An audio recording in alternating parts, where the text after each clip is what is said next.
Hello students, this is Gurvinder Singh from A. Xavier's International School Chika.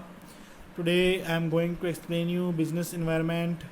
So last video के अंदर हमने आपको बताया था बिजनेस इन्वायरमेंट के बारे में, जिसमें मैक्रो फैक्टर्स शामिल थे, जिसके अंदर हमने डिस्कस किया था economic environment, social environment, technological environment, political environment and legal environment. So आज की इस वीडियो के अंदर हम आपको बताने वाले हैं डीमोनेटाइजेशन के बारे में कि डीमोनेटाइजेशन क्या है, क्यों किया गया, क्या क्या इसके फ़ायदे हुए, ठीक है, कौन कौन से जो जगह है वो प्रभावित हुई डीमोनेटाइजेशन की वजह से। सो नवंबर 8 2016 was the day when 500 and 1000 notes were withdrawn from circulation. तो बेटा डेट तो आपको याद ही हो सकता होगी, नवंबर 8 2016 को क्या हुआ था। प्रधानमंत्री मोदी जी ने शाम 8 बजे ये नोटिस निकाल दिया था कि 500 और 1000 के जो नोट्स हैं वो वैलिड नहीं होंगे, उनको सर्कुलेशन में से विड्रॉ कर लिया गया था। हाँ जी, ये जो पूरे नोट हैं 500 और 1000 के, जो टोटल मनी है पूरी कंट्री के अंदर, उसका 86% पार्ट था। यानी कि जो बचा हुआ 14% पार्ट है वो सिर्फ 100 रुपीज़ के नोट्स, 50 रुपीज़ के नोट्स, 20 रुपीज़ के नोट्स, 10 रुपीज़ के नोट्स ही मौजूद थे। यानी कि सिर्फ वो 14% था। 86% जो पार्ट है पूरी कंट्री के अंदर मनी का, वो विड्रॉ कर लिया गया था, जिसको हम बोलते हैं demonetisation. People were advise to go to the banks to replace old notes with the new one. और पीपल्स को क्या कहा गया था कि वो पुराने नोट्स को क्या कर लें, चेंज कर लें। There were serpentine queues inside and outside the banks. So वहाँ पे बहुत ही टेढ़ी मेढ़ी लाइनें लग गई थी बैंक्स के बाहर और अंदर भी, ताकि वो लोग बैंकों में से पैसा विड्रॉ कर सकें, जो नई करेंसी आई है 500 और 2000 के नोट्स को, उनको हासिल कर सकें। The economy was gripped by the liquidity crisis, but by the people endured it because they believed that demonetization was a move against the hoarders of black money. So इससे क्या हुआ था, इकोनॉमी में बहुत ज़्यादा गिरावट आई थी, बहुत ज़्यादा ग्रिप हो गई थी इकोनॉमी। ग्रिप क्यों हो गई थी? क्योंकि अगर लोगों के पास बाय करने के लिए पैसा नहीं होगा। पैसा क्यों नहीं होगा? क्योंकि जो उनके पास पुराने नोट थे वो कोई भी ले नहीं रहा था, और नए नोट बहुत ही कम लोगों के पास थे, और वो उनसे बाइंग जो है वो नहीं कर पा रहे थे, जिससे डीमोनेटाइजेशन के कारण लोगों को बहुत ज़्यादा दिक्कतें झेलनी पड़ी थी। लेकिन फिर भी जो लोग थे उनके बीच में एक आस थी कि डीमोनेटाइजेशन होने के कारण जो ब्लैक मनी है, जो ब्लैक मनी को जमा करने वाले लोग हैं, उनसे वो ब्लैक मनी निकल के बाहर आएगी। सो नेक्स्ट डीमोनेटाइजेशन के कंसेप्ट को जान लेते हैं क्या है। A currency note of ₹2000 was just a piece of paper unless the government declare it a legal tender. So बेटा, जब तक जो कोई भी नोट है, फॉर एग्जांपल जैसे 2000 का नोट आपने दे रखा है गुलाबी रंग का, अगर उसको गवर्नमेंट ने कोई टेंडर नहीं दिया है, मतलब कि वो लीगल टेंडर नहीं माना है गवर्नमेंट ने, तब तक वो क्या है, एक पेपर है। जैसे बुक के अंदर आपके बहुत सारे पेजेस होते हैं, वैसे ही एक पेपर है वो। जब तक क्या होगा, वो उसको लीगल टेंडर नहीं मिलेगा, मतलब गवर्नमेंट्स की तरफ से मान्यता नहीं मिलेगी उसको। देखिए, जब आपको याद होगा जब डीमोनेटाइजेशन हो गया था तो उस टाइम पे जो पुराने नोट थे उनकी मान्यता रद्द हो गई थी, लेकिन जिनके पास पुराने नोट थे वो एक्सचेंज कर सकते थे, लेकिन कोई भी उस नोट्स को एक्सेप्ट नहीं कर रहा था, क्योंकि वो एक तरीके से पीस ऑफ पेपर रह गए थे। सिर्फ बैंक्स जो थे वही उन नोट्स के बदले में दूसरे नोट जो थे नए दे रहे थे, अदरवाइज़ उसकी वैल्यू क्या हो गई थी, नील हो गई थी। अगर आज के टाइम पे भी अगर आपके पास वो पुराने नोट पड़े होंगे तो क्या होगा, वो एक पीस ऑफ पेपर है, आप उसकी हेल्प से कुछ भी बाय नहीं कर सकते हो, कुछ भी खरीद नहीं सकते उन पुराने नोट्स की हेल्प से।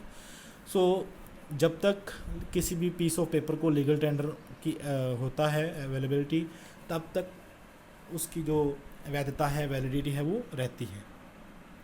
It carries the exchange value of ₹2000 because the government impart this value to it. हाँ जी, 2000 के नोट को वैल्यू किसने दी है? गवर्नमेंट ने दी है, तभी वो 2000 रुपये तक की चीज़ों को एक्सचेंज कर सकता है। When the government withdraw the value of import to a currency note, it no longer remains a legal tender.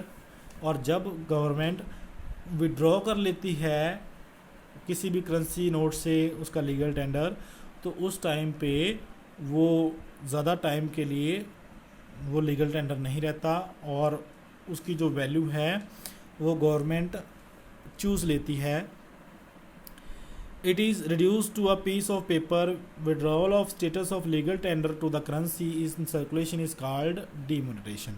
तो यहाँ पे उन्होंने हमें एक डेफिनेशन दे दी है, withdrawal of the status of legal tender. इसको आप मीनिंग में भी लिख सकते हो, withdrawal of the status of the legal tender of the currency in circulation is called demonetisation. ठीक है. सो जब डिमोनेटाइजेशन हुआ था उस टाइम पे 500 और 1000 के नोट्स को नवंबर 8 2016 को गवर्नमेंट ने इलीगल दे दिया था, वो लीगल टेंडर नहीं था. These notes were no longer to be accept as a medium of exchange. और इन नोट्स को as a medium of exchange use नहीं किया जा सकता था, यानी कि 500 और 1000 रुपये के नोट्स की जो वैल्यू थी वो क्या हो गई थी, ज़ीरो हो गई थी. नेक्स्ट देख लेते हैं एक्सटेंट ऑफ डिमोनेटाइजेशन, इसका कितना इफेक्ट पड़ा था पूरी इकोनॉमी के ऊपर.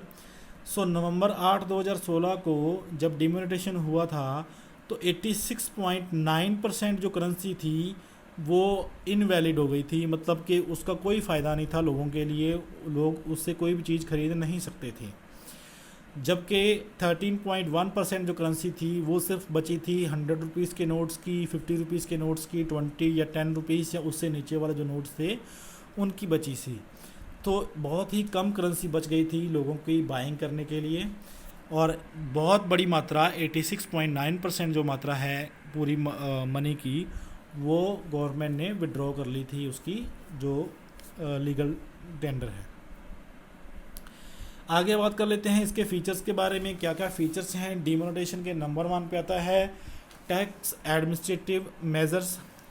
सो जिन लोगों को, जो लोग टैक्स बचा करके ब्लैक मनी होल्डिंग करते थे, जमा करते थे, सो उनके ऊपर इम्पोज हो गया कि वो जो भी मनी उन्होंने जमा कर रखी है वो उसके ऊपर टैक्स दे करके ही वो उसको बैंक से एक्सचेंज करवा सकते हैं या फिर बैंक में जमा करवा सकते हैं.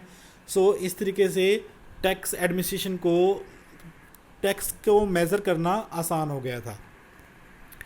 After that tax aviation control measure, लोगों के ऊपर टैक्स का जो कंट्रोल है वो करना इजी हो गया था, क्योंकि गवर्नमेंट को या टैक्स अथॉरिटी को पता चल गया था कि जो कौन कौन से व्यक्ति हैं उनके पास क्या क्या बिजनेसेस हैं और वो किस तरीके से मनी जो है वो इकट्ठी कर रहे थे, ब्लैक मनी इकट्ठी कर रहे थे जिसके ऊपर वो टैक्स नहीं दे रहे थे. Channelizing savings into the formal financial systems. So जो लोगों ने सेविंग्स कर रखी हैं, जैसे मान लो कि जो छोटे लेवल पे लोग मज़दूर वगैरह हैं वो क्या करते हैं, जो भी उनकी सेविंग होती है वो कैश में रखते हैं अपने पास. सो वो जो कैश में रखी हुई उनकी सेविंग्स हैं वो किसी दूसरे व्यक्ति के काम में नहीं आती हैं, लेकिन अगर वो बैंक में रखते हैं तो किसी दूसरे व्यक्ति के काम में आ सकती हैं. जैसे कि मान लो कि एक व्यक्ति ने, जो मज़दूर है, उसने 10,000 रुपये इकट्ठे कर रखे हैं, सेविंग कर रखे हैं, तो अगर वो बैंक्स के अंदर वो पैसा जमा करवा देते हैं तो दैट मीन्स जो बैंक है वो उनको किसी को लोन में दे सकता है. तो इस तरीके से वो जो सेविंग है वो काम में आनी शुरू हो गई. कब? जब डिमोनेटाइजेशन हुआ. डिमोनेटाइजेशन होने के कारण सेविंग कैसे काम में आनी शुरू हो गई? जब उन्होंने डिमोनेटाइजेशन किया तो जो पैसा था, करेंसी थी, वो लोगों ने बैंक में जमा करवानी शुरू कर दी, अपने अकाउंट्स में रखना शुरू कर दिया उसको. नंबर 4 पे आता है creating less cash economy. So less cash economy का मतलब है कि जहाँ पे एक पेपर मनी जो है वो कम यूज़ में आती हो. सो जो लोग हैं, बहुत सारे जो लोग जो इंटरनेट यूज़ करना नहीं जानते थे, इंटरनेट बैंकिंग यूज़ करना नहीं जानते थे, उन्होंने इंटरनेट बैंकिंग स्टार्ट करनी शुरू कर दी, क्योंकि लोगों के पास कैश मनी तो थी नहीं. तो उन्होंने जो भी पैसा बैंक के अंदर उनके होता था उसको पेटीएम के ज़रिए या फ़ोनपे के ज़रिए यूज़ करना शुरू कर दिया था, जिससे क्या हो गया, जो इकोनॉमी है वो लेस कैश इकोनॉमी बनती गई, यानी कि कैश जो है वो कम यूज़ करना शुरू कर दिया. तो ये कुछ फ़ायदे लगा लो या फीचर्स लगा लो डिमोनेटाइजेशन के, जिसके अंदर टैक्स एडमिनिस्ट्रेशन मेजर हो गया, या टैक्स एवेशन हो गया, या चैनलाइजिंग सेविंग हो गया, या फिर क्रिएटिंग लेस इकोनॉमी हो गया. लास्ट में बात कर लेते हैं हम इम्पैक्ट की, कि किस चीज़ के ऊपर कितना इम्पैक्ट पड़ा, जैसे कि मनी या फिर इंटरेस्ट रेट। सो नंबर 1 पे कैश ट्रांजैक्शन जो है उनके अंदर कमी आई। जो कैश लेन देन हम करते थे उसके अंदर कमी आ गई। लोग ज़्यादातर ऑनलाइन जो है मनी ट्रांजैक्शन करना शुरू कर दिया। बैंक डिपॉजिट इंक्रीज़ होना शुरू हो गए, लोगों ने बैंक में पैसा जमा करवाना शुरू कर दिया। इंक्रीज़ इन फाइनेंशियल सेविंग्स, सो जो फाइनेंशियल सेविंग्स हैं वो इंक्रीज़ होना शुरू हो गई। फाइनेंशियल सेविंग्स कैसे, जैसे कि मैंने आपको अभी बताया कि मज़दूर कैश में अपने पास पैसा सेव कर रहा है, तो वो फाइनेंशियल सेविंग नहीं हो सकती, क्योंकि वो आगे किसी के फाइनेंस वो नहीं हो सकती हैं। लेकिन अगर वो बैंक में पड़ी हैं तो वो फाइनेंसिंग हो सकती है उनकी, किसी और कोई और बंदा लोन लेकर के अपना बिजनेस कर सकता है। नंबर 2 पे प्राइवेट वेल्थ के ऊपर इसका क्या फ़र्क पड़ा। सो प्राइवेट वेल्थ थी वो डिक्लाइन हो गई। प्राइवेट वेल्थ डिक्लाइन कैसे, जैसे किसी व्यक्ति के पास कोई घर है या ज़मीन है, उसकी वैल्यू के अंदर फॉल आना शुरू हो गया। अगर लोगों के हाथ में कैश की कमी आ गई या ब्लैक मनी की कमी आ गई, जब लोगों के पास ब्लैक मनी ज़्यादा होती है तो वो ज़मीनें खरीदना शुरू कर देते हैं। किसी अदर व्यक्ति के नाम पे ज़मीन खरीद ली, किसी चाचा के नाम पे, बुआ के नाम पे ज़मीन खरीद लेते थे लोग ब्लैक मनी से। तो अगर वो खरीद नहीं पाएंगे, अगर वो ब्लैक मनी उनके पास डिमोनेटाइज हो जाएगी, तो जो रियल एस्टेट है, रियल एस्टेट होता है जहाँ जो घर हो गए या फिर ज़मीनें हो गई, तो उनकी वैल्यू क्या हो जाएगी, फॉल हो जाएगी, क्योंकि उनकी डिमांड कम हो जाएगी। पब्लिक सेक्टर वेल्थ के ऊपर क्या कोई फ़र्क पड़ेगा, बिल्कुल नहीं, कोई फैक्टर नहीं पड़ेगा। पब्लिक सेक्टर वेल्थ क्या है, जैसे कि बसेस हो गई, गवर्नमेंट जितनी भी चीज़ें हैं, सो वो उसके ऊपर कोई इफेक्ट नहीं पड़ा था। डिजिटलाइजेशन का मतलब है कि जो इंटरनेट की हेल्प से जो लेन देन करना क्या हुआ, वो इंक्रीज़ हो गया।